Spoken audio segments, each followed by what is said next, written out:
bông phôn dương bạc phơn mà dân trịch bạc mùi dân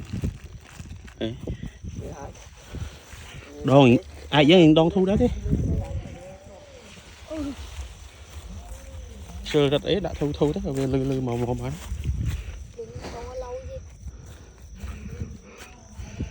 lời dừng đi tôi lên có lỡ tôi mình phải mình đám nè tôi vậy anh cái tôi sẽ đam nắm lăng thôi tôi sẽ đam đấy đây một khang người bạn đấy anh ấy số công ty chăng tí mới nè bạn thở ạ tôi lẽ cho